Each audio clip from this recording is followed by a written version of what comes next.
नारायणं नमस्कृत्य नरं चैव नरोत्तमं देवीं सरस्वतीं व्यासं ततो जयमुदीरयेत् मूकं करोति वाचालं पङ्गुं लङ्घयते गिरिं यत्कृपातमहं वन्दे परमानन्दमाधवं यत्कृपातमहं वन्दे परमानन्दमाधवं नैवाबिदनक्ष्यमाणं जलं गाधजलेचरः यथायुरन्वहं क्षयं नरा मूढः कुटुम्बिनः गाधबारिचरास्तापम् अविन्दत शरदर्कजम् यथा दरिद्रः कृपणः कुटुम्ब्यः विजितेन्द्रियः शनैः शनैः जहुः पङ्कम् स्थलान्यामं च विरुधः यथाहं ममतां धीरा शरीरादिस्वनात्मसु निश्चलाम्बुरभूततुष्णे समुद्रः शरदागमे आत्मन्युपरते सम्यक् सम्यक् मुनेर्व्युपरतागमः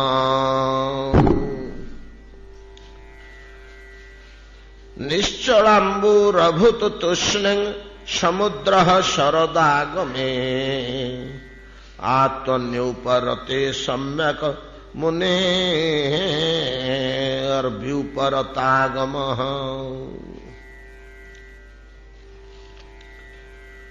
श्रुत गोस्वामी कहते शौनकादि मुनिगण ई शरत कालर रूप शोभा सह अद्भुत आध्यात्मिक उपदेशावली श्रवण कर आमे लक्ष्य कले सुखदेव गोस्वामी जोड़िया ऋतुर वर्णना देते अध्याय भगवान श्री कृष्णचंद्र पूर्ण पुरुषोत्तम रसशेखर तदीय रसमयी लीला रस आनंद आनंदमयी लीला स्वरूप धर्मानुसारे भगवान स्वरूप धर्म आमे प्रथम दिबंधन आलोचना करथिले कृष्णेर स्वरूप आर शक्ति त्रय ज्ञान जार आछे तार नाही कृष्णते अज्ञान से लोक कृष्ण को जाने जो लोक कृष्णंकर स्वरूप त्रय और शक्ति त्रय संबंध रे किछि ज्ञान लाभ करिछि स्वरूप त्रय और शक्ति त्रय स्वरूप धर्म कौन स्वरूप धर्म कहते बाल्य पौगंड कैशोर त्रिविध स्वरूप धर्म भगवान स्वरूप अर्थात शरीर देह दृश्यमान ए आखिरे दृश्य न हो पारे प्रेमान्वित छुरित विलोचन ज्ञान चक्षुरे न दिशि पारे ए रूप भगवान ज्ञान चक्षुरे देखा जाए ना ज्ञान चक्षुरे भगवान आउ गोटे अलग रूप दुशे सेटा हूँ विश्वरूप बाताकू पौरुष रूप कहा जाए या आमर शास्त्र मानक हिरण्य गर्भ बोली कहा रूप को ज्ञान चक्षुरे भगवान जो रूप देखा जाए ताकू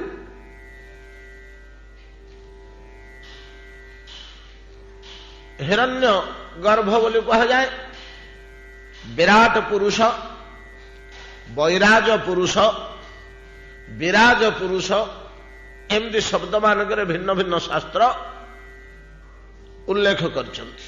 ତେବେ ସେଟା ପୁରୁଷ ରୂପ। ଏହି ରୂପଟିର ବେଦରେ ଏକ ସ୍ପଷ୍ଟ ବର୍ଣ୍ଣନା ଅଛି। ପୁରୁଷ ସୂକ୍ତରେ 19ଟି ଶ୍ଲୋକରେ 19ଟି ମନ୍ତ୍ରରେ ଓଂ ସହସ୍ର ଶୀର୍ଷା ପୁରୁଷ ଇତ୍ୟାଦି ବାକ୍ୟରେ ଏଟା ପୁରୁଷ ରୂପ। ଏ ପୁରୁଷ ରୂପ ବା ବିଶ୍ୱରୂପ ବା ବିରାଟ ସ୍ୱରୂପ ଜ୍ଞାନ ଚକ୍ଷୁରେ ଦେଖାଯାଏ। ଅର୍ଜୁନଙ୍କୁ ଜ୍ଞାନ ଚକ୍ଷୁ ପ୍ରଦାନ କଲେ, କହିଲେ ଦେଖ ତୁମେ ତୁମ ନିଜ ଚକ୍ଷୁରେ ଏ ରୂପକୁ ଦେଖିପାରିବନି। ଜନନୀ ଗର୍ଭରୁ ଜାତ ହୋଇଥିବା ତୁମର ଯେ ରକ୍ତ ମାଂସମୟ ପାଞ୍ଚଭୌତିକ ଶରୀର, ତା ଦେହରେ ଦୃଶ୍ୟର ଉପକରଣ ସ୍ୱରୂପ, ଦୃଷ୍ଟିର ଉପକରଣ ସ୍ୱରୂପ ଯେଉଁ ଡୋଳା ଦୁଇଟି, ଯେଉଁ ଚକ୍ଷୁ ଦୁଇଟି ଦିଆଯାଇଛି, ସେ କେବଳ ପାଞ୍ଚ ଭୌତିକ ବସ୍ତୁକୁ ଦେଖିବ। ତା ଭିତରୁ ସୂକ୍ଷ୍ମ ପାଞ୍ଚ ଭୌତିକୁ ମଧ୍ୟ ଦେଖିପାରିବନି, ଯଥା ଆକାଶ ଓ ବାୟୁ। ସ୍ଥୂଳ ପାଞ୍ଚ ଭୌତିକୁ ଦେଖିବ। ପାଞ୍ଚ ଭୌତିକ ପଦାର୍ଥ ମଧ୍ୟ ସବୁଗୁଡାକୁ ଦେଖିପାରିବନି। ସ୍ଥୂଳକୁ ଦେଖିବ, ସୂକ୍ଷ୍ମକୁ ଦେଖିପାରିବନି। ସେ ଆଖି ବଡ ଲୋ ପାୱାରଫୁଲ, ଅତି କମ୍ ପାୱାର। ମୁଁ ତୁମକୁ ଆଉ ଗୋଟିଏ ଶକ୍ତିଶାଳୀ ଚକ୍ଷୁ ଦଉଛି, ଗୋଟିଏ ଶକ୍ତିଶାଳୀ ଚକ୍ଷୁ ଦଉଛି, ଯେଉଁ ଚକ୍ଷୁଟି ଜ୍ଞାନ ଚକ୍ଷୁ। ଜ୍ଞାନ ଚକ୍ଷୁ କହିଲେ କଣ ଗୋଟେ ଜିନିଷ ସିଏ ଦେଲେ। ଆମେ ଆଉ ଗୋଟେ ଜିନିଷ ଜାଣିଛୁ। ବ୍ୟାସଦେବ ଥରେ ଧୃତରାଷ୍ଟ୍ରଙ୍କ ପାଖକୁ ଆସିଲେ ମହାଭାରତ ଯୁଦ୍ଧର ଅବ୍ୟବହିତ ପୂର୍ବରୁ। ବୋଇଲେ ଧୃତରାଷ୍ଟ୍ର, ତୁମେ ରାଷ୍ଟ୍ରର ରାଜା, ଆର୍ଯ୍ୟାବର୍ତ୍ତର, ତମର ଗୋଟେ ଅଲଗା ସମ୍ମାନ ଅଛି, ଅଲଗା ମର୍ଯ୍ୟାଦା ଅଛି। ରାଜାର, ସେ ଭଲ ରାଜା ହଉ ମନ୍ଦ ରାଜା ହଉ ଯାହା ହଉଛି ହଉ, ରାଜାର ରାଜମର୍ଯ୍ୟାଦା ଗୋଟେ ଅଲଗା ଅଛି। ରାଷ୍ଟ୍ରର ସର୍ବଶ୍ରେଷ୍ଠ ମର୍ଯ୍ୟାଦାଟା ସିଏ ପାଇବ, ସମ୍ମାନ ସିଏ ପାଇବ। ତେଣୁ ମୁଁ ଆସିଲି। ଏଇ ଯୋଉ ତୁମର ପୁଅ ପୁତୁରା ମାନେ ଯୁଦ୍ଧ କରିବା ପାଇଁ କୁରୁକ୍ଷେତ୍ରକୁ ଗଲେ, ତାର କର୍ଣ୍ଣଧାର କୃଷ୍ଣ ହୋ ନା? ହଁ ଆଜ୍ଞା ମୁଁ ଜାଣିଛି, ମୁଁ ଅନୁମାନ କରୁଛି ସିଏ ହିଁ ଏଇ କ୍ରିୟାକାଣ୍ଡ ଆରମ୍ଭ କରିଛନ୍ତି। ହେଲେ ଏଇଟା ସାମାନ୍ୟ ଯୁଦ୍ଧ ନୁହେଁ, କେବଳ ଏଟା ଭଗବାନଙ୍କର ଅନେକ ବୈଚିତ୍ର୍ୟପୂର୍ଣ୍ଣ କାର୍ଯ୍ୟ ସମ୍ପାଦନ ହବ। ଏ ଯୁଦ୍ଧ କ୍ରିୟା ମାଧ୍ୟମରେ ବାହାରକୁ ଏଇଟା ଦେଖିବାକୁ ଗୋଟେ ଯୁଦ୍ଧ ଭଳିଆ ଦେଖାଯାଉଛି ସିନା, ଏ ଯୁଦ୍ଧ ମାଧ୍ୟମରେ ଯୁଦ୍ଧଟା ହିଁ ମୁଖ୍ୟ ନୁହଁ। ଏଠି ଈଶ୍ୱର ଇଚ୍ଛାରେ ଯୁଦ୍ଧଟା ଭିତରେ ବହୁ ବୈଚିତ୍ର୍ୟପୂର୍ଣ୍ଣ ରହସ୍ୟମୟ ଭାଗବତୀ ଲୀଳା, ଭାଗବତୀ ଇଚ୍ଛା ପୂରଣ ହବ। ସେଗୁଡା ଦେଖିବ କି? ମୁଁ ତମ ପାଇଁ ଗୋଟେ ଦିବ୍ୟ ଚକ୍ଷୁ ଆଣିଛି, ନିଅ। ଏଉଠି ପିନ୍ଧିଲେ ତମକୁ ସେ ଲୀଳା ଗୁଡ଼ିକ ଦୁଷିବ। ଈଶ୍ୱରର ସେଇ ଦୁର୍ଭେଦ୍ୟ ଲୀଳା, ରହସ୍ୟମୟ ଲୀଳା ଦୁଷିବ। ତମେ ରାଷ୍ଟ୍ରର ରାଜା, ତମର ଏଇଟା ଉଚିତ ବୋଲିକି ଦଉଛ। ଦୋଷର ଟିକେ ଚିନ୍ତା କଲେ, ହେଲେ ଆପଣ ସାକ୍ଷାତ ସ୍ୱୟଂ ବ୍ୟାସଦେବ, ସର୍ବପୂଜ୍ୟ ସର୍ବନମସ୍ୟ ଆର୍ଯ୍ୟାବର୍ତ୍ତର, ଆମ କୁଳର ମଧ୍ୟ ପିତାମହ ଭୀଷ୍ମଙ୍କର ମଧ୍ୟ ପୂଜ୍ୟ ଆପଣ, ଆଉ ଜ୍ୟେଷ୍ଠ ଭ୍ରାତା ସ୍ୱରୂପ। ଆପଣଙ୍କୁ ଅବଜ୍ଞା କରିବା ତ ଉଚିତ ହେବନି, ଆପଣଙ୍କର ଅବଜ୍ଞା କରାଯାଇ ପାରିବନି। ଆପଣ ଯାଚିକିରି ଗୋଟେ ଜିନିଷ ଦଉଛନ୍ତି, ନାଇଁ ନାଇଁ ମୋର ଦରକାର ନାହିଁ ବୋଲିକିରି କହିବାଟା ସୁନ୍ଦର ନୁହଁ। ମୁଁ ଗ୍ରହଣ କରୁଛି, ଆଗ୍ରହରେ ଗ୍ରହଣ କରୁଛି, ହେଲେ ମୋର ମନ୍ତ୍ରୀ ସଞ୍ଜୟକୁ ସେଇଟା ଦିଅନ୍ତୁ। ଧୃତରାଷ୍ଟ୍ର କହିଲେ, ସଞ୍ଜୟଙ୍କୁ ସେଇଟା ଦିଅନ୍ତୁ। ମୁଁ ତ ଆଜ୍ଞା ଜନ୍ମାନ୍ଧ, ମାତୃଗର୍ଭରୁ ବିଶ୍ୱର ବୃକ୍ଷ ଲତା ନଦୀ ପର୍ବତ ଗିରିକାନନ କଣ ସୂର୍ଯ୍ୟ ଚନ୍ଦ୍ରମା ମୁଁ କେବଳ ଶୁଣିଛି ସିନା, ତା ରୂପ କିପରି ଦେଖିନି ଆଜି ପର୍ଯ୍ୟନ୍ତ। ଆପଣ ଗୋଟେ ଚକ୍ଷୁ ଦେବେ, ଦେଖିବି କଣ ଦୋଷୀ ଅଛି ଚକ୍ଷୁରେ।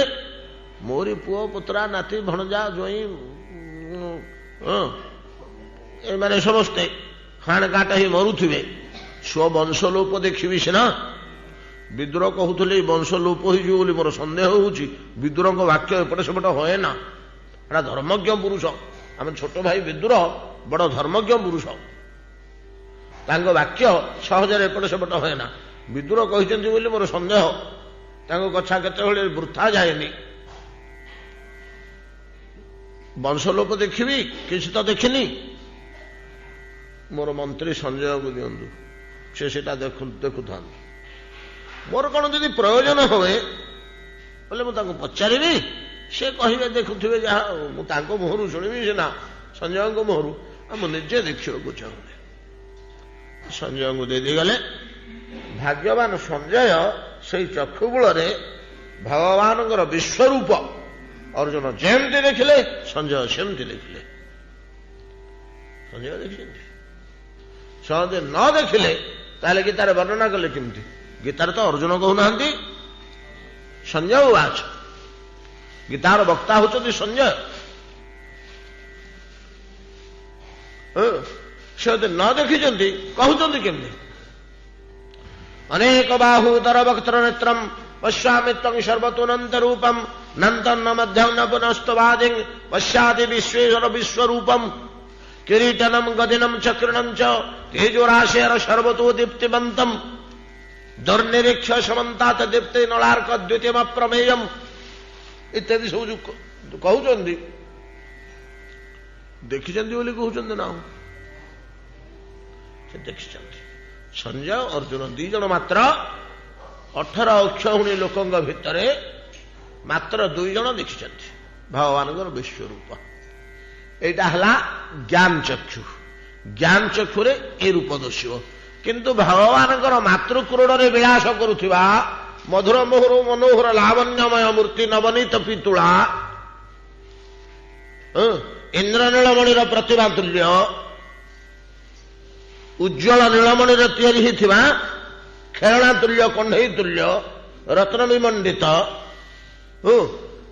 ବାଳକୃଷ୍ଣ ଯଶୋଦାଙ୍କ କ୍ରୋଡ଼ରେ କୌତୁକ କରୁଛନ୍ତି, ଗୋଡ଼ ହାତ ହଲେଇ ଖେଳୁଛନ୍ତି, ଏ ମୂର୍ତ୍ତି ଦର୍ଶିବନି।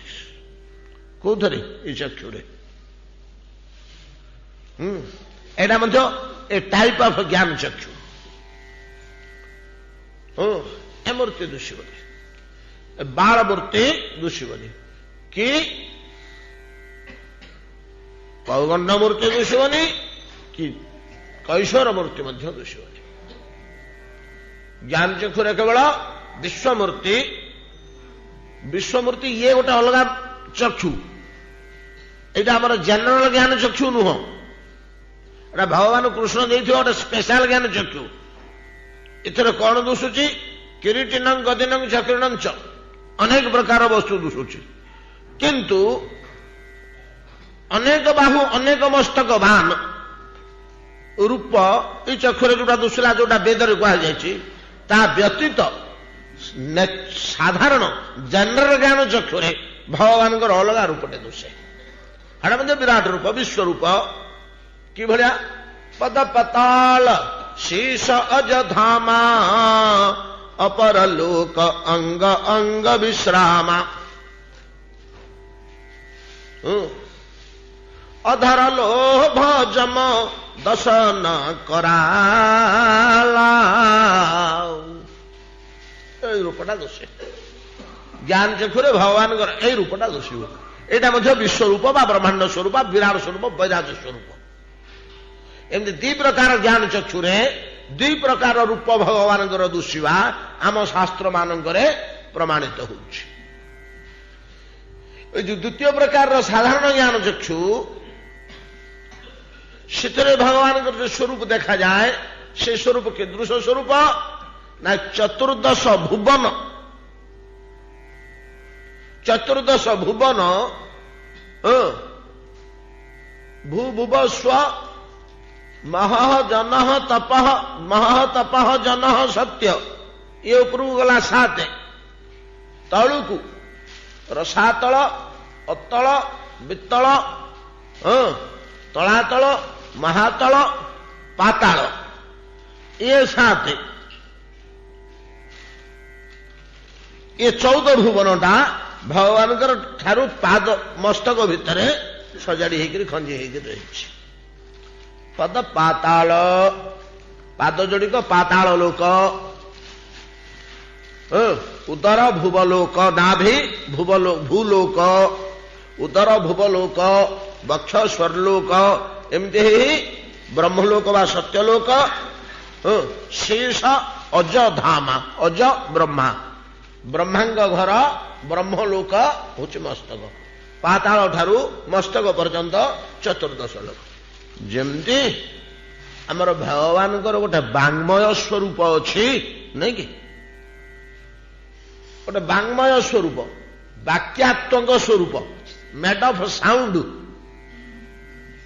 Made of voice. ଭଗବାନଙ୍କ ଗୋଟେ ସ୍ୱରୂପ ଅଛି, ଯେମିତି ତାଙ୍କ ନିତ୍ୟ ସ୍ୱରୂପଟା ମେଡ୍ ଅଫ୍ ହାପିନେସ୍,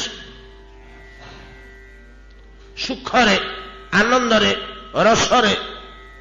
ରସ ସୁଖ ଆନନ୍ଦ ଗୁଡା କୌଣସି ପଦାର୍ଥ ବିଶେଷ ନୁହେଁ, ଗୋଟା ଭାବ ବିଶେଷ ତିଆରି ଭଗବାନଙ୍କର ଶରୀର। ସେମିତି ଗୋଟେ ବାଙ୍ଗ୍ମୟ ସ୍ୱରୂପ ଅଛି, ଯୋଉଟା ଧ୍ୱନିରେ ତିଆରି, ଧ୍ୱନ୍ୟାତ୍ମକ ରୂପ। ସେ ଧ୍ୱନ୍ୟାତ୍ମକ ରୂପଟାକୁ ମନ୍ତ୍ରମୟ ରୂପ ବୋଲି ମଧ୍ୟ ଅନେକ କହନ୍ତି, ମନ୍ତ୍ର ସ୍ୱରୂପ, ମେଡ୍ ଅଫ୍ ମନ୍ତ୍ର ବୋଲି। ମନ୍ତ୍ରଟା ଧ୍ୱନି ନାହିଁ କି? ତା ଭିତରେ ଶ୍ରୀମଦ୍ ଭାଗବତ ମୁଖ୍ୟ ବୋଲି କୁହାଯାଉଛନ୍ତି ସେ ସ୍ୱରୂପଟା। ପାଦୌ ଯଦିୟୌ ପ୍ରଥମୌ ଦ୍ୱିତୀୟୌ ତୃତୀୟ ତୁର୍ଯ୍ୟୌ କଥିତମ ଯଦୁରୁ ନାଭିଜସ୍ୟ ପଞ୍ଚମ ଏବ ଷଷ୍ଠ ଭୁଜାନ୍ତରୌ ଦୌ ତଥିତୌ କଥାନ୍ୟୌ କଣ୍ଠସ୍ତୁ ରାଜନ୍ ନବମಂ ଯଦୟୋ ମୁଖାରବିନ୍ଦಂ ଦଶମಂ ପ୍ରଫୁଲ୍ଲಂ ଏକାଦଶ ସ୍କନ୍ଦ ଏକାଦଶ ଯସ୍ୟ ଲଲାଟ ପଟ୍ଟ ଶିରୋପି ଯଦ୍ୱାଦଶ ଏବ ଭାତି ତ୍ୱମାଦିଦେବଂ ପୁରୁଷଂ ପୁରାଣଂ ତମାଳବର୍ଣ୍ଣଂ ସୁହିତାବତାରଂ। ये ଭଗବାନଙ୍କର ଗୋଟିଏ ବାଙ୍ଗ୍ମୟ ସ୍ୱରୂପ। ତ ଯାହା ହଉ, ତାର ମଧ୍ୟରୁ ଭଗବାନଙ୍କର ଏଇ ରୂପ ଗୁଡାକୁ କେତେବେଳେ ସେ କଣ କରି ନିଅନ୍ତି, କିନ୍ତୁ ସବୁବେଳେ କେଉଁ ରୂପରେ ଥାଆନ୍ତି, ଏ ରୂପଟାକୁ ସେ କେତେବେଳେ କଣ କରି ନିଅନ୍ତି ନାଇଁ କି? ଜଣେ ଲୋକ ଯାତ୍ରା ପାର୍ଟିରେ ହିରୋ, କୋଉ ଯାତ୍ରାରେ କି ରୋଲ କରନ୍ତି, କୋଉଠି ସେନାପତି ହେଇ ବାହାରିଲେ, ତାର ଦିନ ରାଜା ହେଇକିରି ବାହାରିଲେ, ତାର ଦିନ ଡକାୟତ ହେଇକିରି ବାହାରିଲେ, ନାଇଁ କି? କେତେବେଳେ କି ବେଶ ସେ ପକାନ୍ତି। ଯାତ୍ରା ପାର୍ଟିର ଲୋକ ତ ଯାତ୍ରାର ଯୋଉ ରୋଲ କରୁଛନ୍ତି, କିନ୍ତୁ ସବୁବେଳେ ସେ କ୍ୟାମ୍ପ ଭିତରେ କୋଉ ବେଶରେ ରହନ୍ତି, ତାଙ୍କ ନିଜସ୍ୱ ବେଶରେ ରହନ୍ତି। ବୁଝନ୍ତୁ କଥାଟାକୁ। ସବୁବେଳେ ତାଙ୍କ ନିଜ ରୂପରେ ରହନ୍ତି, ଧୋତି ଖଣ୍ଡିଏ କୁର୍ତ୍ତା ଖଣ୍ଡିଏ ପିନ୍ଧି ଏ ତାଙ୍କର ଥାଆନ୍ତି, ସେଟା ତାଙ୍କର ନିଜ ସ୍ୱରୂପ। ଡ୍ରାମାକୁ ସିନା ଗଲାବେଳେ କେତେବେଳେ କୋଉ ଦିନ ବେଶ ପକାନ୍ତି, ନାଟକକୁ ଗଲେ। ସେମିତି ଭଗବାନ ଲୀଳା ପାଇଁ ବୋଲି କେତେବେଳେ କୁରୂପ ଗ୍ରହଣ କରୁଥିବେ ସୃଷ୍ଟିର। ଅବଶ୍ୟ ସବୁ ରୂପ ଗୁଡାକ ନିତ୍ୟ, ଯାହା ହଉ ସୀତାର ରହସ୍ୟ ଅଲଗା, ଗୁଡା ଜଟିଳ ଜିନିଷ, ଚରମ ଜଟିଳ ଯେତିକି ସିଧା ଭଗବତ ସ୍ୱରୂପ ତତ୍ତ୍ୱ ସନାତନ ଧର୍ମରେ। ଆମର ଯେତିକି ପ୍ରୟୋଜନ ଖାଲି ଆଇଡିଆ ହେବା ପାଇଁ ଟିକେ କହିବା କଥା। ତ ସବୁବେଳେ କୋଉ ରୂପରେ ଥାଆନ୍ତି ନା ବାଲ୍ୟ, ପୌଗଣ୍ଡ, କୈଶୋର, ଏ ତିନିଟା ରୂପରେ ଥାଆନ୍ତି। କେତେବେଳେ ବାଲ୍ୟ, କେତେବେଳେ ପୌଗଣ୍ଡ, କେତେବେଳେ କୈଶୋର ରୂପରେ ଲୀଳା କରୁଥାନ୍ତି। ଏଇ ଯୋଉ ରୂପରେ ଭଗବାନ ବାଲ୍ୟ, ପୌଗଣ୍ଡ, କୈଶୋର ରୂପରେ ଲୀଳା ବିଳାସ କରନ୍ତି, ଏ ତିନିଟା ହଉଛି ତାଙ୍କର ମୁଖ୍ୟ ଲୀଳା। ବାଳ ଲୀଳା, ପୌଗଣ୍ଡ ଲୀଳା, କୈଶୋର ଲୀଳା। ବାଳ ଲୀଳା ଆଉ ପୌଗଣ୍ଡ ଲୀଳାକୁ ଭିନ୍ନ ଧର୍ମୀ କୈଶୋର ଲୀଳା ଠାରୁ ଅଲଗା କରିବା ପାଇଁ ମଝିରେ ବର୍ଷା ଶରତ ବର୍ଣ୍ଣନା ତ ପୁରେଇଛନ୍ତି। ଆଉ କଣ, ଟୁ ଆଇସୋଲେଟ୍। ତ ବାଲ୍ୟ ଲୀଳା ଆଉ ପୌଗଣ୍ଡ ଲୀଳା ଶେଷ ହେଇଗଲା, କୈଶୋର ଲୀଳା ଆରମ୍ଭ ହବ। ଆପଣମାନେ ଦେଖିବେ ଶ୍ରୀମଦ୍ ଭାଗବତ ଦଶମ ସ୍କନ୍ଧ ଖୋଲିକିରି ଏକାଦଶ 20 ଅଧ୍ୟାୟ 20 ପର୍ଯ୍ୟନ୍ତ ବାଳ କୈଶୋର ଲୀଳା ପଳେଇଲା। 20 ଅଧ୍ୟାୟ 19 ଅଧ୍ୟାୟ ପର୍ଯ୍ୟନ୍ତ 20 ଅଧ୍ୟାୟ ହଉଛି ବର୍ଷା ଆଉ ଶରତ ଋତୁର ବର୍ଣ୍ଣନା, ଯାହା ଆମେ ପଢୁଛେ। ଠିକ 21 ଅଧ୍ୟାୟ ତା ପରବର୍ତ୍ତୀ ଅଧ୍ୟାୟଟା ହଉଛି ବ୍ରଜବାଳା ମାନଙ୍କର ଚିରହରଣ ବସ୍ତ୍ରହରଣ ଲୀଳା ଆରମ୍ଭ ହେଲା ଏଠୁ କୈଶୋର ଲୀଳା ଆଉ କୈଶୋର ସଫଳୀ କରୁଅତି କଳୟନ କୁଞ୍ଜେ ବିହାରୋ ହରି। ସେ କୈଶୋର ଲୀଳା ବୈଚିତ୍ର୍ୟପୂର୍ଣ୍ଣ ଦୁର୍ବୋଧ୍ୟ ଭଗବତ ପ୍ରିୟ ମୁନି ଋଷି ମାନଙ୍କର ଅଗମ୍ୟ ଏ କୈଶୋର ଲୀଳାକୁ ଅଲଗା ରୂପେ ବର୍ଣ୍ଣନା କରିବା ପାଇଁ ୟା ଦେହରୁ ଅଲଗା କରିଦେବା ପାଇଁ ତାର ବୈଶିଷ୍ଟ୍ୟ ଦେଖାଇବା ପାଇଁ ମଝିରେ ଶରତ ଆଉ ବର୍ଷାର ବର୍ଣ୍ଣନା ଦେଲେ। ବର୍ଷା ଆଉ ଶରତ ଦୁଇଟା ଋତୁର ଯୋଉ ବର୍ଣ୍ଣନା ଦେଲେ ବର୍ଷା ଋତୁର ବର୍ଣ୍ଣନା ସରିଗଲା। ତାପରେ ଆରମ୍ଭ ହେଲା ଶରତ ଋତୁର ବର୍ଣ୍ଣନା। ସେଥିରେ 18-20ଟି ଶ୍ଲୋକ, ଏଥର 18-20ଟି ଶ୍ଲୋକ ବେଶୀ ନାହିଁ। ମୋଟ ଶ୍ଲୋକ ସଂଖ୍ୟା କେତେ କି? ମୋଟ ଶ୍ଲୋକ ସଂଖ୍ୟା 48-49। 49ରୁ ସେଥିରେ ପାରା 20ଟା, ଏଥିରେ ପାରା 20ଟା। ଅନ୍ୟାନ୍ୟ କଥାବସ୍ତୁର ପ୍ରବେଶ ପାଇଁ, କଥା ପ୍ରବେଶ ପାଇଁ 5-7ଟା ଶ୍ଲୋକ ମିଶିକି ସବୁ ମୋଟ 49ଟା ଶ୍ଲୋକ। ଏଇ ଯୋଉ ବର୍ଷା ଋତୁର ବର୍ଣ୍ଣନାରେ କେତେ ଗୁଡ଼ିଏ ଉପଦେଶ ପ୍ରଦାନ କଲେ ନାଇଁ କି, ତାର ସାମ୍ୟତ୍ୱ ସମ୍ପାଦନ ପୂର୍ବକ। ତେଣୁ ଶରତ ଋତୁର ବର୍ଣ୍ଣନାରେ ତାର ସାମ୍ୟତ୍ୱ ପ୍ରଦାନ ପୂର୍ବକ କେତେ ଗୁଡ଼ିଏ ଉପଦେଶ ପ୍ରଦାନ କଲେ। এই ଉପଦେଶ ବର୍ଷା ଋତୁର ଉପଦେଶ ଆଉ ଶରତ ଋତୁର ଉପଦେଶ ଭିନ୍ନ ଧର୍ମୀ।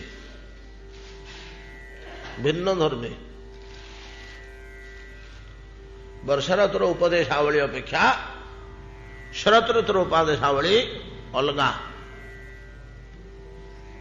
କାହିଁକି? ପ୍ରସଙ୍ଗ କ୍ରମେ ଏ ଅଧ୍ୟାୟ ଭିତରେ ଧର୍ମ ବିଷୟରେ ମୋଟାମୋଟି ଆମେ ଭଲ ଆଲୋଚନା କରିଛେ, କେବଳ ଧର୍ମ ସମ୍ବନ୍ଧରେ ନାଇଁ କି।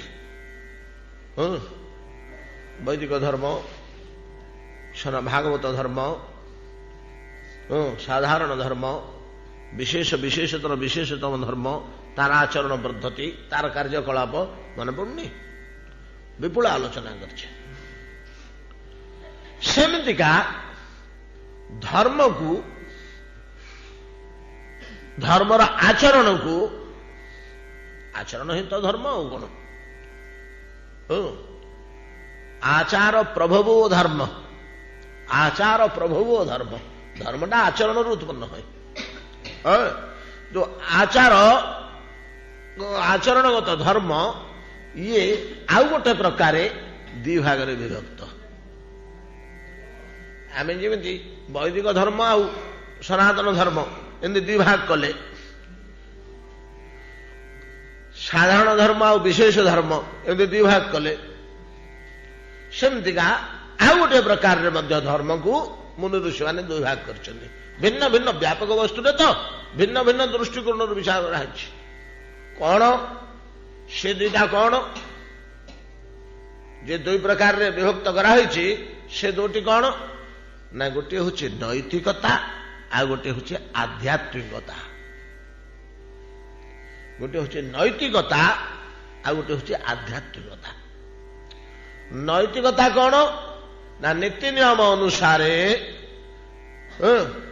ଶାସ୍ତ୍ରୀୟ, ଲୌକିକ, ପାରମ୍ପରିକ, ସାମାଜିକ, କୌଳିକ ନୀତି, ଏମିତି 5 ପ୍ରକାର ବିଭକ୍ତ।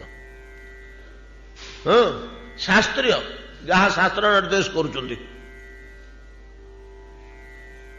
ପାରମ୍ପରିକ, ଶାସ୍ତ୍ରରେ ନଥିଲେ କଣ ହେଲା, ପରମ୍ପରା ପଡିଯାଇଛି।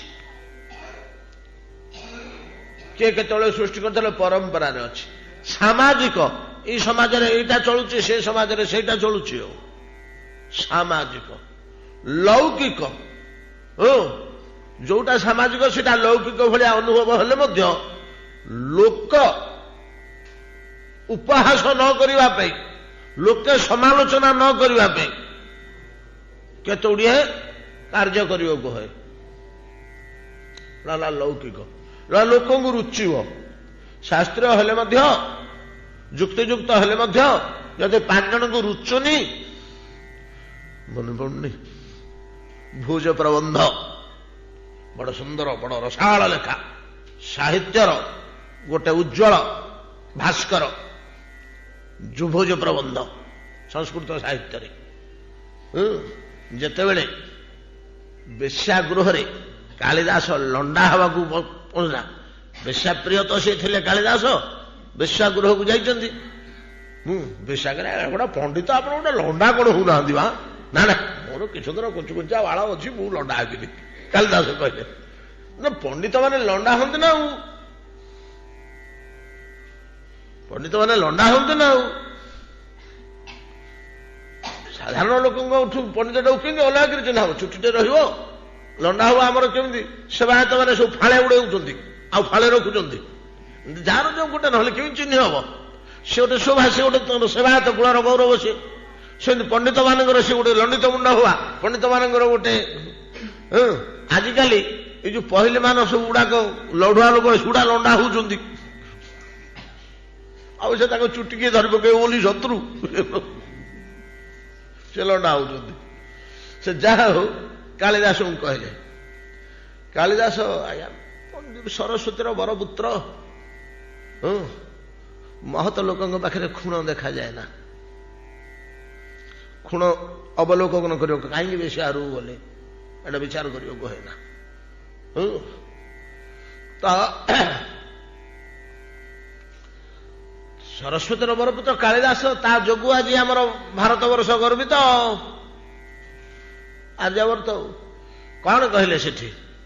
ଯଦ୍ୟପି ସିଦ୍ଧମ ଲୋକ ବିରୁଦ୍ଧମ ନାଦରଣୀୟମ ନାଚରଣୀୟମ। ଯଦି ସବୁ ଦୃଷ୍ଟିରୁ, ନୈତିକତା ଦୃଷ୍ଟିରୁ, ସାମାଜିକତା ଦୃଷ୍ଟିରୁ, ଶାସ୍ତ୍ର ଦୃଷ୍ଟିରୁ, ପାରମ୍ପରିକ ଦୃଷ୍ଟିରୁ, ସବୁ ଦୃଷ୍ଟିରୁ ଠିକ ହେଲେ ମଧ୍ୟ ଲୋକ ବିରୁଦ୍ଧମ, ଲୋକାଚାର, ଲୋକକୁ ଭଲ ଲାଗିବନି, ଏଟା କରିବାକୁ ହବନି। ସବୁ ଦୃଷ୍ଟିରୁ ଠିକ କିନ୍ତୁ ଲୋକ ଭଲ ପାଇବେନି, ଏଟାକୁ ଲୌକିକ କୁହାଯାଏ। ଯଦ୍ୟପି ସିଦ୍ଧମ ଲୋକ ବିରୁଦ୍ଧମ ନାଦରଣୀୟମ ନାଚରଣୀୟମ। ସେ କାର୍ଯ୍ୟକୁ ଆଦର କରିବନି କି ଆଚରଣ କରିବନି, ତେଣୁ ମୁଁ ଲଣ୍ଡା ହେବିନି। ଯାହା ହଉ, ତ ଲୌକିକ କୌଳିକ କାହା କୂଳରେ କଣ ଅଛି? ଘର ମାନଙ୍କର ଅଲଗା। ଏଉଠି କହିଲା ସବୁ ନୀତି, ଏଉଠି କହିଲା ନୀତି ପଞ୍ଚବିଧ, ନୀତି ଶାସ୍ତ୍ରୀୟ, ସାମାଜିକ, କୌଳିକ, ଲୌକିକ, ଆଉ ଗୋଟେ କଣ ପାରମ୍ପରିକ, ଏମିତି ପଞ୍ଚବିଧ ନୀତି। ଏ ଯୋଉ ପଞ୍ଚବିଧ ନୀତି, ୟାକୁ ମାନିକିରି ଚଳିବା, ଏ ସମ୍ବନ୍ଧୀୟ ଉପଦେଶ ଗୁଡାକ ନୈତିକ ଉପଦେଶ। ଆପଣମାନେ ପାଇବେ ଏଗୁଡାକ କୋଉଥିରେ?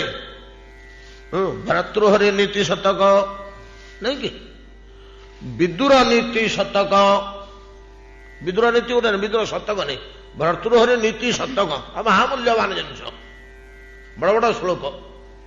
ଭର୍ତ୍ତୃହରି ନୀତି ଶତକ, ବିଦୁର ନୀତି, ଖାଲି ବିଦୁର ନୀତି, ଗୁଡାଏ ନୀତି, ଏ ବିଦୁରଙ୍କ ଦ୍ୱାରା ରଚିତ। ଆଉ ଅତି ନିକଟବର୍ତ୍ତୀ ଚାଣକ୍ୟ ନୀତି, ଚାଣକ୍ୟ ନୀତି ଗୁଡା ସବୁ ନୀତି। ଏଗୁଡି କହିଲା ନୀତି। ଏ ନୀତି ଗୁଡିକ ଯୁଗାନୁସାରେ ପରିବର୍ତ୍ତନଶୀଳ। ନୀତି ଗୁଡାକ ଯୁଗକୁ ଯୁଗ ପରିବର୍ତ୍ତନ ହେଇଛେ, ଧୀରେ ଧୀରେ ଧୀରେ ବଦଳିଛେ। 10,000, 15,000, 30,000, 50,000 ବର୍ଷ ପରେ ଯୋଉ ନୀତି ନିୟମଟା ଚଳି ଆସୁଥିଲା, ସେଟା ଆଉ ପ୍ରୟୋଜନ ହୁଏ ନା, ସେଟା ବଦଳିଛେ। ଯେମିତି ବର୍ତ୍ତମାନ ଆମର ପୂର୍ବେ ଆମ ପିଲାଦିନେ ଆମେ ଦେଖିଛୁ ଯେ ପେଣ୍ଟ ପିନ୍ଧିକି ଆମେ ଫୁଲଟେ ତୋଳିଲେ କି ପାଣି ଟିକେ ଆଣିଲେ ବାପା କହୁଥିଲେ ଫିଟ୍ ଗୋସା ବାପା ବୁଢା ବଡ ଯା ଗାମୁଛା ବଦଳିକିରି ଯା। ବର୍ତ୍ତମାନ ଗାମୁଛା କି ଧୋତି ପିନ୍ଧିକିରି ଯଦି ପାଣି ନେଇ ଆସିବ ସେଟା ମାରା, ପେଣ୍ଟ ପିନ୍ଧି ଆଣିଲେ ଯାଇ ସେଟା ଠିକ ହବ। ଏମିତି ଯୁଗ ବଦଳି ବଦଳି ଯାଉଛି। ନୀତି ଗୁଡାକ ପରିବର୍ତ୍ତନଶୀଳ, ବଦଳିଯାଏ। କିନ୍ତୁ ଆଧ୍ୟାତ୍ମିକ ବୋଲି ଯୋଉ ଜିନିଷ ଅଛି, କେବଳ ଭଗବତ ସମ୍ବନ୍ଧ ଯୁକ୍ତ, ଏ ତିନି କାଳ ତିନି ଅବସ୍ଥାରେ ଈଶ୍ୱରଙ୍କ ଭଳିଆ ଅପରିବର୍ତ୍ତନୀୟ। ସୃଷ୍ଟିର ପ୍ରାରମ୍ଭରେ ଯାହା ଥିଲା, ସୃଷ୍ଟିର ଶେଷ ପ୍ରଳୟ କାଳ ପର୍ଯ୍ୟନ୍ତ ସେହା ରହିବ। ଧର୍ମ ସ୍ୱର୍ଗ ପ୍ରଦାୟକ ସୃଷ୍ଟିର ପ୍ରାରମ୍ଭରେ ଥିଲା, ପ୍ରଳୟ ପର୍ଯ୍ୟନ୍ତ ମଧ୍ୟ ଧର୍ମ ସ୍ୱର୍ଗ ପ୍ରଦାୟକ। କେତେବେଳେ ହେଲେ ବଦଳିକିରି ପାପ ସ୍ୱର୍ଗ ପ୍ରଦାୟକ ହବନି। ଗୋଟେ କହିଲା ଅଧ୍ୟାତ୍ମ, କିନ୍ତୁ ନୀତି ଆଉ ଅଧ୍ୟାତ୍ମ। आध्यात्मिक उपदेशावली द्वारा ईश्वर प्राप्ति घटे, मोक्ष मिले, मोक्ष मिले। नैतिक उपदेशावली पालन द्वारा दीर्घ आयु, धन, संपद, पौरुष, महत्व, प्रतिष्ठा, प्रतिपत्ति, कवित्व, मैक्सिमम स्वर्ग पर्यंत मिले। नैतिक उपदेशर फलाफल स्वर्ग पर्यंत लंबी, किंतु आध्यात्मिक उपदेश और गति बा फलाफल गोविंद पादारविंद पर्यंत लंबी। ये प्रकार नैतिक और आध्यात्मिक द्विविध उपदेशावली आमर रही। वर्षा ऋतु जिते गुड़िक देले सबुड़ाक नैतिक उपदेश, शरत ऋतु जिते गुड़िक दौरान गुड़ाक आध्यात्मिक उपदेश। लक्ष्य करतु आपण सबुड़िक आध्यात्मिक उपदेश, सबुड़ाक आध्यात्मिक जिनिस।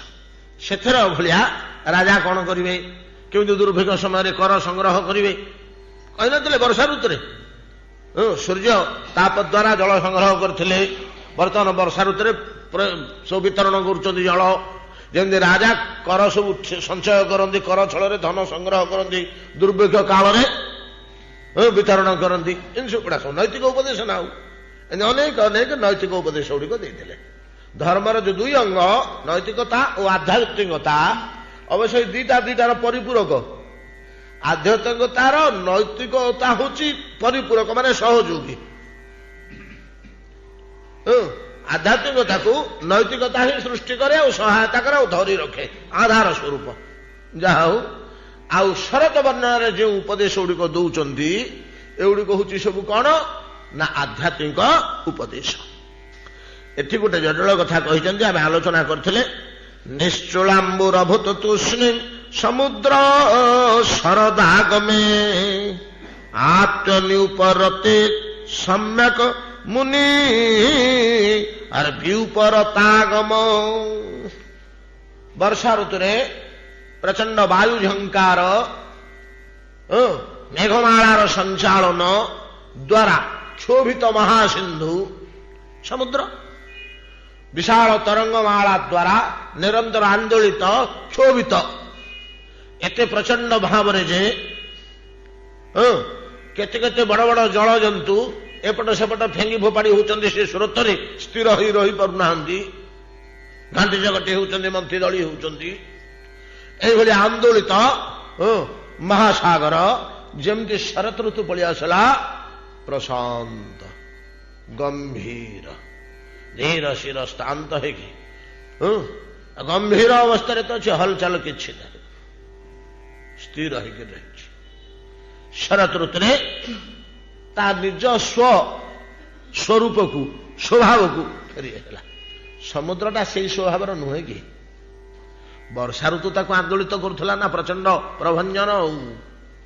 वर्षा ऋतुर भयानक वायु झंकार ताको सेमती आंदोलित करुला। ना ता स्वभावटा सेया, से सब स्थाणु स्थिर तृष्णी गंभीर प्रशांत। यथा नदी नंग बह बंबु बेगा समुद्रम आपह प्रविशन्ति जदवत तदवत कामांजं प्रविशन्ति सर्वे सशांति मापनोति न काम कामी। शांत शांति किए पाए ना समुद्र भलिया जे रहिबो से सेमती समुद्र भलिया प्रशांत हो। कौन समुद्र प्रशांत हो ना देखुना, कोटि कोटि नद नदी केते परिमाणर जल ता भितर नहीं भर्ती कले मध्य ना जे से फुली उठुची, उद्वेलित होउची, ता बेलाभूमि की गुड़ी पकाउची, ना 5 फुट 6 फुट ऊपर को उठी जाउची तार जलसीमा कहीं नहीं। खरा दिन जो सब नदी गुड़ाक सुखीगले टोपे पानी किए दौना से से कमी जाउची। समुद्र आपह प्रविशन्ति जदवत,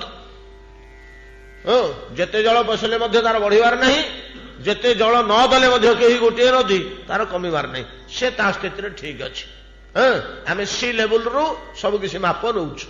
पर्वतटा केते उच्चा, अट्टालिकाटा केते उच्चा, मालभूमिटा केते उच्चा, कौटू आम नौचे गोटे स्थिर जगार नौचे ना, जोड़ा चिर सुस्थिर ସିଲେ ବୁଲଉ ନାଇଁ କି ଏଭଳିଆ ସ୍ଥିର ସେଇଭଳିଆ ଯାହା ଭିତରେ ସମସ୍ତ ସୁଖ ଦୁଃଖ ମାନ ଅପମାନ କାମନା ବାସନା ପଶିକିରି ସ୍ଥିର ହୋଇଯାଆନ୍ତି ଉଦ୍ବେଳିତ କରନ୍ତିନି ସେ ପ୍ରକୃତରେ ଶାନ୍ତି ପ୍ରାପ୍ତ ହୁଏ ବୋଲି କହୁଛନ୍ତି। ଆଉ କଣ ଏତାଦୃଶ ଲକ୍ଷଣ ସ୍ୱଭାବ ସ୍ୱରୂପ ସମୁଦ୍ର ଶରତ ଋତୁରେ ସ୍ୱରୂପ ଫେରି ପାଇଲା ଆଉ କ୍ଷୋଭିତ ହଉନି କି ଆନ୍ଦୋଳିତ ହଉନି କି ଉଦ୍ବେଳିତ ହଉନି। ଯେପରି ଆତ୍ମନି ଉପରତେ ମନର କଳ୍ପନା ଜଳ୍ପନା ବାସନା ସଂକଳ୍ପାଦିକ ଏଟା ସଂକଳ୍ପ ବିକଳ୍ପାତ୍ମ ନାନାବିଧ ସଂକଳ୍ପ ନାନାବିଧ ପ୍ରଥମେ ବାସନାରୁ ସଂକଳ୍ପ କହିନାହାନ୍ତି ଗୀତା ଆମର ଗୋଟିଏ ଶ୍ଳୋକ ଯୋଡ଼ିଏ ଶ୍ଳୋକରେ ବିଷୟାନଶ୍ଚରତେ ପୁଂସ ସଙ୍ଗସ୍ତେ ସୁପଜାୟତେ ସଂଗାତ ସଂଜାୟତେ କାମ କାମାତ କ୍ରୋଧ ବିଜାୟତେ କ୍ରୋଧାତ ଭବତି ସମ୍ମୋହ ସମ୍ମୋହାତ ଶ୍ରୁତି ବିଭ୍ରମ ଶ୍ରୁତି ବିଭ୍ରଂସାତ ବୁଦ୍ଧିନାଶ ବୁଦ୍ଧିନାଶାତ ବିନଶ୍ୟତି ପ୍ରଣଶ୍ୟତି। ଏମିତି କହିଛନ୍ତି କୋଉଠୁ ଆରମ୍ଭ ହେଲା ସଙ୍ଗ ମନ ଭିତରେ ପ୍ରଥମେ ବାସନାଜାତ ହେଲା ବାସନା କାମନାରେ ପରିଣତ ହେଲା କାମନା କଳ୍ପନାରେ ପରିଣତ ହେଲା କଳ୍ପନା ଇନ୍ଦ୍ରିୟକୁ ସଞ୍ଚାରିତ ହେଲା ଇନ୍ଦ୍ରିୟ ମାନେ ତତ୍ପର ହୋଇ ଉଠିଲେ ବାସନା ଟିକେ ପୂରଣ କରିବା ପାଇଁ ସେଥିରେ ବାଧା ପଡ଼ିବାରୁ କ୍ରୋଧ ଆସିଲା କେତେ ପ୍ରକାର ଘଟଣା ହେଇଗଲା ମୋହ ଆସିଲା ସମସ୍ତେ ଆସିଲେ ଆଉ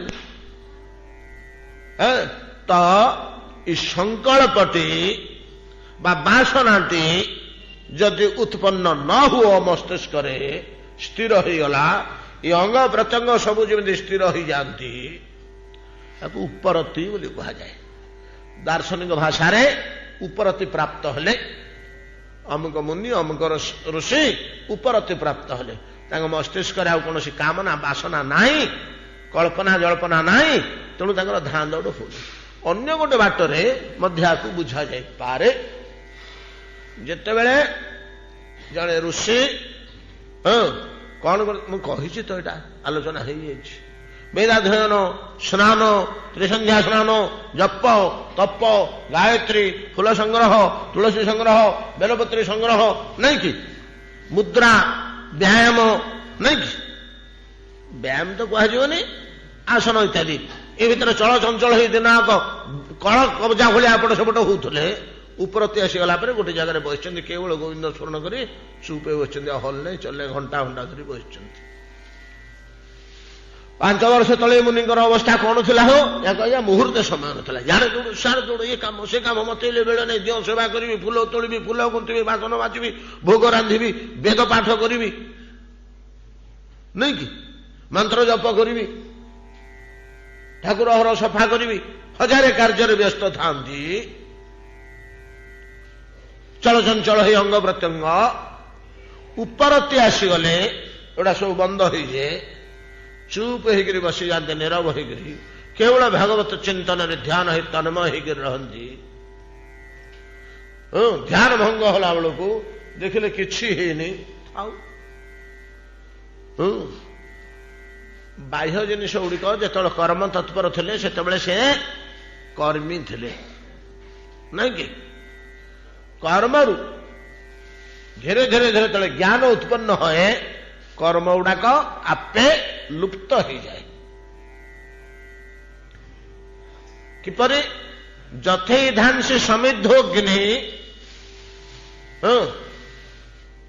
ଯଥୈଧାଂସି ସମିଦ୍ଧୋଗ୍ନି ଭସ୍ମସାତ କୁରୁତେ ଅର୍ଜୁନ ଜ୍ଞାନାଗ୍ନି ସର୍ବକର୍ମାଣି ଭସ୍ମସାତ କୁରୁତେ ତଥା ସମସ୍ତ କର୍ମ ଲୁପ୍ତ ହେଇଯାଏ। ଗୋଦାବରୀ ନଦୀ କୂଳରେ ରାୟ ରାମାନନ୍ଦଙ୍କ ସହ ଯେତେବେଳେ ଦେଖା ହେଇଗଲା ଶ୍ରୀମାନ ଚୈତନ୍ୟ ମହାପ୍ରଭୁଙ୍କର ଚୈତନ୍ୟ ମହାପ୍ରଭୁ ପଚାରିଲେ ରାୟ ରାମାନନ୍ଦ ତମେ ବଡ ପଣ୍ଡିତ ବୋଲି ସମସ୍ତେ କହୁଛନ୍ତି ଭାରତରେ ସାଧ୍ୟ କଣ ମାନେ ମନୁଷ୍ୟ କଣ ସାଧନା କରିବ ସାଧନାର ଲକ୍ଷ୍ୟଟା କଣ ସାଧ୍ୟ ସାଧନା କରି ଯୋଉଟା ପାଇବ ନାଇଁ କି ଯେମିତି ପାଠ ପଢାର ରିଜଲ୍ଟ ସେମିତି ସାଧନାର ସିଦ୍ଧି ସେଟାକୁ ସାଧ୍ୟ କହନ୍ତି। ସାଧ୍ୟ କଣ ପ୍ରଭୁ କହେ ସାଧ୍ୟ ସାଧନ କର ତ ନିର୍ଣ୍ଣୟ କଣ ସାଧନ କଲେ କଣ ସିଦ୍ଧ ମିଳିବ କଣ ସାଧନ କରିବା ଉଚିତ ମଣିଷ ଆଉ କୋଉ ସିଦ୍ଧି ତାକୁ ମିଳିବା ଉଚିତ କୋଉ ଲକ୍ଷ୍ୟ ନେଇକରି କୋଉ ସାଧନା କରିବ? ପ୍ରଭୁ କହେ ସାଧ୍ୟ ସାଧନ କର ତ ନିର୍ଣ୍ଣୟ। ବଡ଼ ଜଟିଳ ଜିନିଷ ଆଜ୍ଞା। କହ ତ। ରାମାନନ୍ଦ କହିଲେ କଣ? ସ୍ୱଧର୍ମାଚରଣ ମୁଖ୍ୟ ସାଧନ হয়। ସ୍ୱଧର୍ମ ସାଧନ ବର୍ଣ୍ଣ ଆଉ ଆଶ୍ରମ ଅନୁସାରେ ବେଦ ଯାହା କହୁଛି ପ୍ରଭୁ କହେ ଏହ ହଁ ଏଟା ଠିକ। ଆଗେ କହ ତ ନିଶ୍ଚୟ।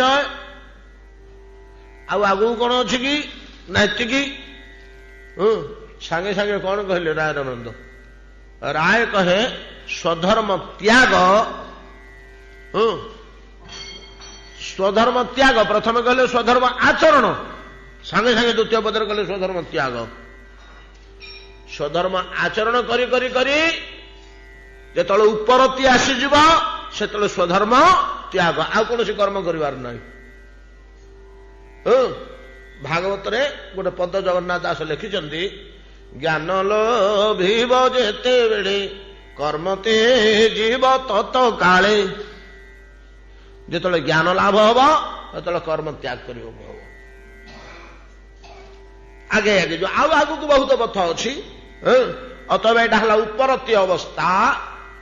ଯେତେବେଳେ କର୍ମମୟ ଜୀବନ ଚାଲିଥାଏ, କର୍ମ ଜଞ୍ଜାଳ ର ଅତ୍ୟନ୍ତିକ ଚଳଚଞ୍ଚଳତା ଭିତରେ ଜୀବନ ବିତୁଥାଏ ମୁନିଙ୍କର। ଯେତେବେଳେ ଉପରତି ଆସିଗଲା, ଜ୍ଞାନ ଆସିଗଲା, ଜ୍ଞାନ ଆସିଗଲେ ଆଉ କର୍ମରେ ସ୍ପୃହା ଆସିଲାନି। କର୍ମ କରିବା ପାଇଁ ଆଉ ସ୍ପୃହା ଆସିଲାନି। ସ୍ପୃହା ନ ଆସିଲେ ସ୍ଥିର ହୋଇ ବସିଲେ, କେବଳ ଭଗବତ ଚରଣ ସ୍ମରଣ କଲେ, ନିରନ୍ତର ଈଶ୍ୱର ସ୍ମରଣ ହିଁ ସମସ୍ତ କର୍ମର ସତଫଳ। କଣ ପାଇଁ ଏତେ କର୍ମ କରିବାକୁ ଶାସ୍ତ୍ର କହିଥିଲେ? ଆମେ ଈଶ୍ୱରକୁ ଭୁଲି ଯାଇଥିଲେ। ମୋଟେ ମନେ ପଡୁନଥାନ୍ତେ ଦିନ ଆଗ। ଖାଇ ଶୋଇ ଖାଲି ବେକାରରେ ବସିଥିଲେ ମଧ୍ୟ ଏଣୁ ତେଣୁ ଉଡେ ସିନା ମନେ ପଡୁଥିବ, ଠାକୁର ମନେ ପଡିବେନି। ଏଇଟାକୁ ଫେରେଇ ଆଣିବା ପାଇଁ ଅଖଣ୍ଡ ଭଗବତ ଶ୍ରୁତି ଫେରେଇ ଆଣିବା ପାଇଁ ଆମକୁ କର୍ମ ଜଞ୍ଜାଳ ଭିତରେ ପୁରେଇ ଦିଆଗଲା। କି କର୍ମ ହଉ ନା ଈଶ୍ୱର ସମ୍ବନ୍ଧୀୟ କର୍ମ। ସବୁଥିରେ ଈଶ୍ୱର, ପ୍ରତ୍ୟେକ କର୍ମରେ ଈଶ୍ୱର ନିହିତ ଅଛନ୍ତି। କେମିତି ନିହିତ ଅଛନ୍ତି? ନା ଆଦ୍ୟ ମଧ୍ୟ ଚ ପ୍ରାନ୍ତେ ଚ ହରି ହିଁ ସର୍ବତ୍ର ଗୀୟତେ। ଠାକୁରଙ୍କ ନାଁ, ଠାକୁରଙ୍କ ରୂପ, ଠାକୁରଙ୍କ କଳ୍ପନା, ଠାକୁରଙ୍କ ଧ୍ୟାନ ପ୍ରତ୍ୟେକ କର୍ମର ପ୍ରଥମରେ ଅଛି, ମଝିରେ ଅଛି, ଶେଷରେ ଅଛି। এই ପ୍ରକାର ଭାବରେ କର୍ମ ଗୁଡ଼ିଏ ଖଞ୍ଜିଦେଲେ। ସେ କର୍ମ ଭିତରେ ଆମେ ତଳେ ଘାଣ୍ଟି ହେଲୁ, ଆମର ଅଭ୍ୟାସ ହେଇଗଲା। ଆଉ କଣ ଈଶ୍ୱର ସ୍ମରଣ ହେଇଗଲା। ଆଉ ଈଶ୍ୱର ସ୍ମୃତିରେ ଡିପଲି ମାଇନ୍ୟୁଟଲି ଈଶ୍ୱର ସ୍ମୃତିରେ ଗୋଟେ ବଡ଼ ସୁଖ ଅଛି। ଗୋଟେ ସୁଖ ଅଛି, ସେଟା ଆତ୍ମିକ ସୁଖ। ସେ ସୁଖଟା ଯେତେବେଳେ ଦି ଚାରି ଥର ସାଧକ ପାଇଲା, ଚମକିଲା, ବଢିଆ ସୁଖ ଲାଗୁଛି ରେ। ସେତେବେଳେ ସେ ଲୁଭଯୁକ୍ତ ହେଲା ଅଖଣ୍ଡ ଈଶ୍ୱର ସ୍ମରଣ ପାଇଁ। ଧୀରେ ଧୀରେ ସିଆଡକୁ ଆସକ୍ତି ବଢିଲା। ଆଉ ତାରି ଭିତରେ ତନ୍ମୟ ଯେତେବେଳେ ବସିଲା ଘଣ୍ଟା ଘଣ୍ଟା ଧରି, ବାହ୍ୟ କର୍ମ ଗୁଡା ତା ପାଇଁ ଲୁପ୍ତ ହେଲା। ଆଉ କଣ ଏଇଟା ଉପରତି? ଆଉ କଣ ଏଇଟା ଉପରତି? ଆନ୍ଦୋଳିତ ସମୁଦ୍ର ଶରତ କାଳ ପରେ ପୁଣି ତୃଷ୍ଣି ହେଇଯାଏ। ସେଇଭଳିଆ ଚଳଚଞ୍ଚଳ ମୁନି, କର୍ମ ତତ୍ପର ମୁନି, କର୍ମ ତତ୍ପର ନିରନ୍ତର କର୍ମଶୀଳ ମୁନି ଉପରତି ଆସିଲେ ନିଶ୍ଚୁପ ହେଇ ବସିଯାନ୍ତି ଗୁମ୍ଫା ଭିତରେ ଧ୍ୟାନସ୍ଥ ଅବସ୍ଥାରେ। ସେଭଳିଆ ସମୁଦ୍ର ବସିଗଲା। ନିଶ୍ଚଳାମ୍ବୁରଭୂତ ତୃଷ୍ଣି ସମୁଦ୍ର ଶରଦାଗମେ ଆତ୍ମନିଉପରତେ ସମ୍ୟକ ମୁନିର୍ବିଉପରତାଗମ କେଦାରାଭ୍ୟ ସ୍ତପೋ ଗୃହ୍ଣନ कर्षता दृढ़ सेतु भी यथा प्राणे श्रवच ज्ञानम तन्निरोधे न जोगिनो केदारेभ्य स्तपो गृहण स्तोयम स्तपो भूल है। हाँ नहीं ठीक अच्छे। केदारेभ्य स्तपो गृहण आपो जल केदारेभ्य स्तपो गृहण कर्षका दृढ़ सेतु भी यथा प्राणे श्रवत ज्ञानम तन्निरोधे न जोगिन। कौन है केदारेभ्य तू आप गृहण कर्षका दृढ़ सेतु भी यथा प्राणे सर्वत ज्ञानम तन्निरोधेन ଯୋଗିନ। କଣ ହେଇଛି? ଶରତ ଋତୁ ତ ଆସିଲା, ଆକାଶରୁ ତ ମେଘମାଳା ଦୂର ହେଇଗଲେ, ଆଉ ତ ବର୍ଷାର ଲକ୍ଷଣ କିଛି ଦୁଶୁନି। ଅଭା କେତେବେଳେ ଲଘୁଚାପ ଗୋଟେ ହେଲେ ବର୍ଷା ହେଇପାରେ, ନାଇଁ କି? ଲଘୁଚାପ ହବ ବୋଲି କୋଉ ନିଶ୍ଚୟ ଅଛି? କେବେ ହବ, କୋଉ ଦିନ ହବ? ତ ହାତରେ ଦ୍ରବ୍ୟ ଥାଉ ଥାଉ କାହିଁ ଛାଡ଼ିବା ହୋ, ଏତେବେଳୁ ସତର୍କ ହେଇଯିବା ନା। ଆଉ କୃଷକ ମାନେ କଣ କଲେ ଦେଖିଲେ, କୃଷି କ୍ଷେତ୍ରରେ ଧାନ୍ୟାଦି ଶସ୍ୟ, ଜବ ପ୍ରଭୃତି ଶସ୍ୟ, ଯୋଉ ଶସ୍ୟ ସବୁ ବର୍ତ୍ତମାନ ଆମର ଧାନ୍ୟଟା ମୁଖ୍ୟ ଶସ୍ୟ ବର୍ଷା ଋତୁରେ। ସେତେବେଳେ ଯୋଉ ଯୋଉ ଶସ୍ୟ ମାନେ ଥିଲା, ବର୍ତ୍ତମାନ ତ ଭିନ୍ନ ଭିନ୍ନ ଦେଶରେ ଭିନ୍ନ ଭିନ୍ନ ଶସ୍ୟ ହଉଛି। ଇଏ ସବୁ ବାହାରିକରି ରହିଛନ୍ତି। ଇଏ ପରିପକ୍ୱ ହେବା ପାଇଁ ଆଉ 15 ଦିନ 20 ଦିନ ମାସେ ଲାଗିବ। ପକ୍ୱ ହେଇନାହାନ୍ତି, ନୀଳବର୍ଣ୍ଣର ହିଁ ସବୁ ରହିଛନ୍ତି। ଏତିକି ବେଳେ କିନ୍ତୁ ମୂଳରୁ ପାଣି ଶୁଖିଯିବ, ଆଉ ଶସ୍ୟ ଗୁଡ଼ିକ ଦାନା ପାଇବେନି, ସବୁ ଫାଙ୍କା ଫାଙ୍କା ହେଇଯିବେ, ଫମ୍ପା ହେଇଯିବେ ସବୁ। ମୂଳରେ ପାଣି ରହିଲେ ଯାଇ ସେଗୁଡ଼ିକ ଭିତରେ ଦୁଗ୍ଧ ସଞ୍ଚାର ହେଇ, ଦୁଗ୍ଧ ତୁଲ୍ୟ ସଞ୍ଚାର ହେଇ ସେ ଶୁଖି ଦାନା ତିଆରି ହବ। ଏଥିପାଇଁ ସେମାନେ କଣ କଲେ ନା, ତ ଶରତ ଋତୁ ଆସିଗଲା, ଶରତ ଋତୁ ତ ମେଘକୁ ଦୂରେଇ ଦେଲା, ଆଉ ତ ବୃଷ୍ଟିପାତ ନାହିଁ।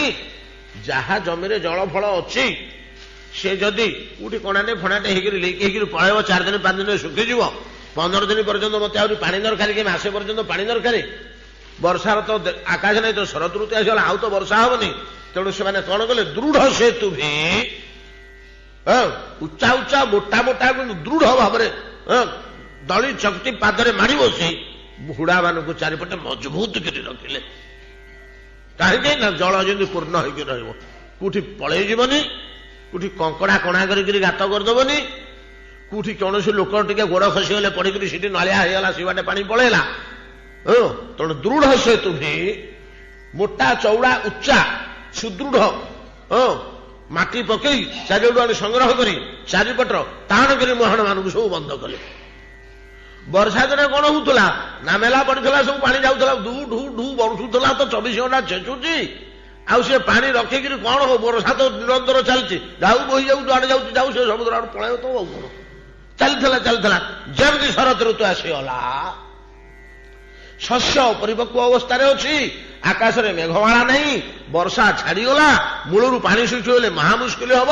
ଆଣ୍ଠୁଏ ଲେଖେ ପାଣି ଆଜିଠୁ ଭର୍ତ୍ତି କରି ରଖିଲେ ତ ମାସେ ବନ୍ଦ ରହିବ, ଫେରେ ପ୍ରଚଣ୍ଡ ଖରା।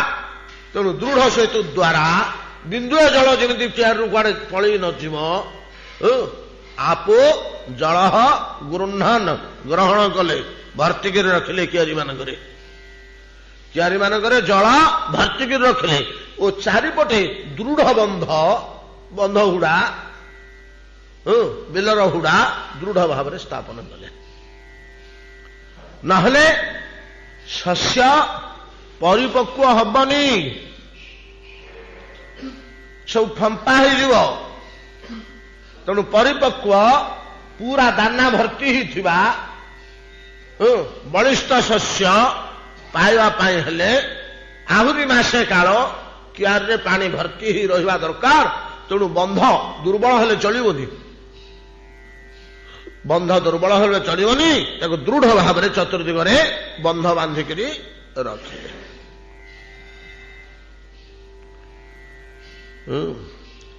କେଦାରେଭ୍ୟ, କେଦାର କହିଲେ କିଆରି, ବିଲ। କେଦାର ଶବ୍ଦର ଅର୍ଥ କିଆରି ବା ବିଲ। କେଦାରେଭ୍ୟ ତୁ ଆପୋ ଗୃହ୍ଣନ କର୍ଷକାହା, କର୍ଷକାହା ଚାଷୀଗଣ, ଚାଷୀମାନେ, କୃଷକଗଣ। ଆମେ କହୁଛେ କୃଷକା, କୃଷି, ଏଟା କର୍ଷକା ହିନ୍ଦୀରେ, ଯେଉଁମାନେ କର୍ଷଣ କରନ୍ତି। କେଦାରେଭ୍ୟ ସ୍ୱାପୋ ଗୃହ୍ଣନ କର୍ଷକା ଦୃଢ ସେତୁ ଭି, ଦୃଢ ବନ୍ଧ ଦ୍ୱାରା, ଦୃଢ ସେତୁ ଦ୍ୱାରା କେଦାର ବିଲ ମାନଙ୍କରେ ଶସ୍ୟ ପୂର୍ଣ୍ଣ, ଜଳ ପୂର୍ଣ୍ଣ କରିକି ରଖିଲେ। କିପରି ନା, ଯଥା ପ୍ରାଣେ श्रवत ज्ञानम तन्निरोधे न जोगिन। प्रत्याहार व्यवस्था कहते हरिभजन भागवत साधन पथरे किपरि प्रत्याहार करने को है से प्रत्याहार व्यवस्था एठी कहते। कौन प्रत्याहार?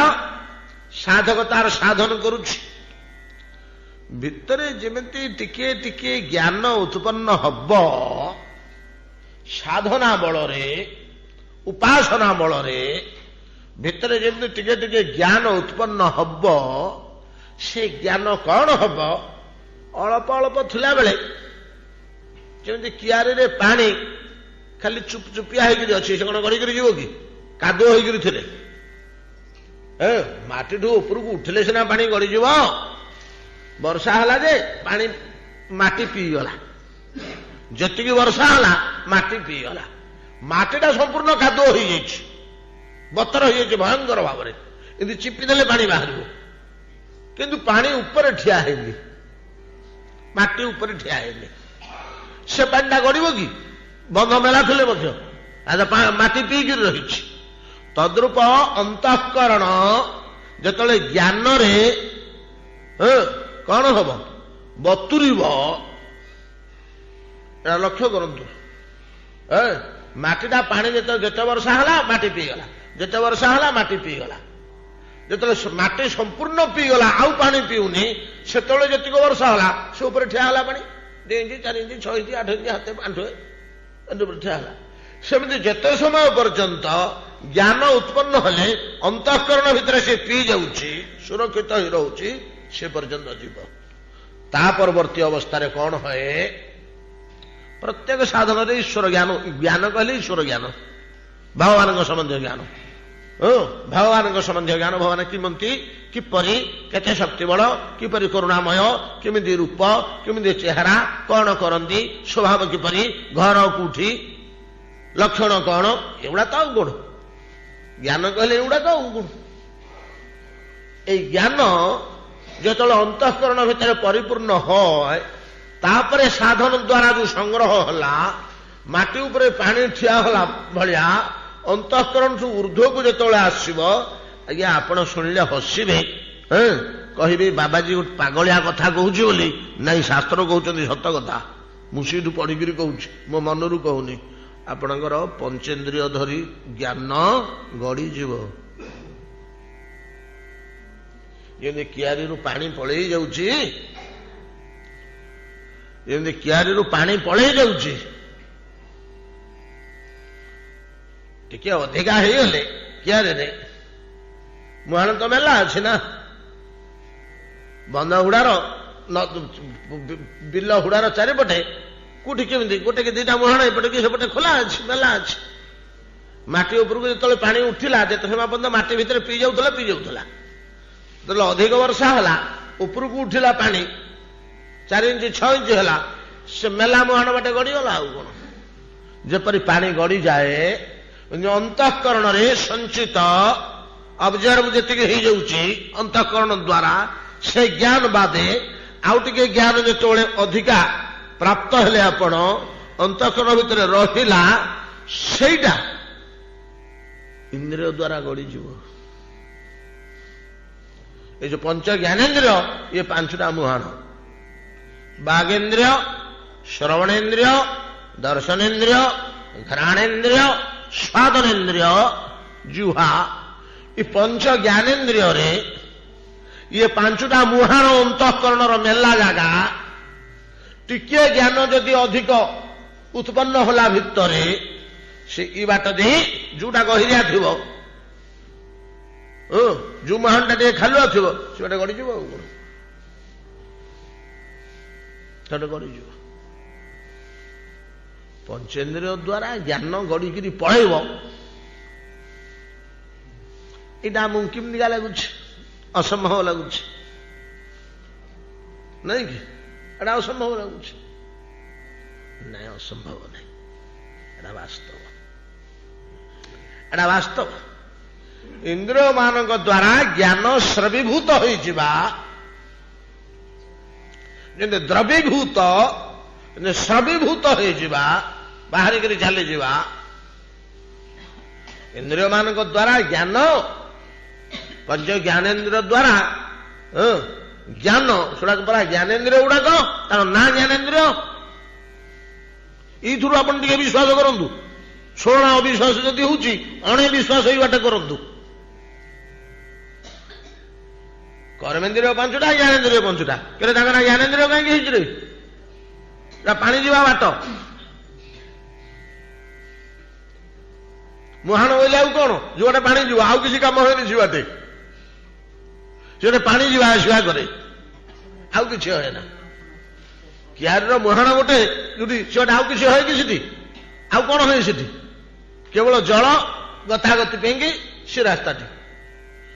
ସେମିତି ୟାଙ୍କ ନାଁ ଜ୍ଞାନେନ୍ଦ୍ରିୟ, ୟାଙ୍କର ଜ୍ଞାନ ସହିତ ଗୋଟେ ସମ୍ବନ୍ଧ ରହୁଛି।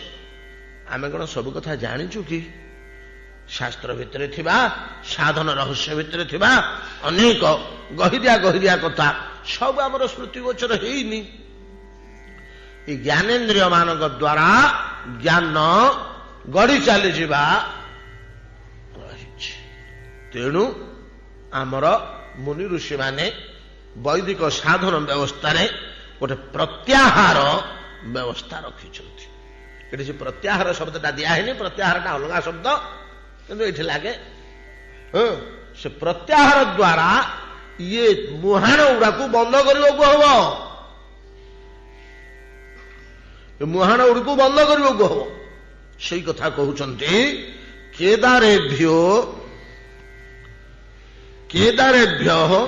ଆପ ଗୃହ୍ଣନ, ଆପ ଜଳ ଗୃହ୍ଣନ ଜମା କରି ରଖିଲେ, କର୍ଷକାହା ଦୃଢ ସେତୁ ଦ୍ୱାରା ଯଥା ପ୍ରାଣେ ଶ୍ରବତ ଜ୍ଞାନମ୍,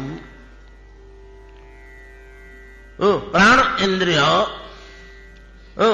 ଇନ୍ଦ୍ରିୟ ମାନଙ୍କ ଦ୍ୱାରା ଶ୍ରବତ ଜ୍ଞାନମ୍ ତନ ନିରୋଧେନ ଯୋଗିନ, ଯୋଗୀ ମାନେ ଇନ୍ଦ୍ରିୟ ମାନଙ୍କ ଦ୍ୱାରା ଶ୍ରବି ଯାଉଥିବା ଜ୍ଞାନକୁ ନିରୋଧ କରନ୍ତି, ପ୍ରତ୍ୟାହାର କରନ୍ତି। ସେମିତିକା ପ୍ରତ୍ୟାହାର ବ୍ୟବସ୍ଥା କଣ, କାହିଁକି ପ୍ରତ୍ୟାହାର କରିବାକୁ ହୁଏ, ନିରୋଧ କଣ କରିବାକୁ ହୁଏ? ପ୍ରାଣ ନିରୋଧ ଆସନ୍ତାକାଲି ଆଲୋଚନା କରିବା। ଏତିକିରେ ଆଜି ଭାଗବତ ବିଶ୍ରାମ କରନ୍ତୁ, ବହୁତ ସମୟ ହେଲାଣି।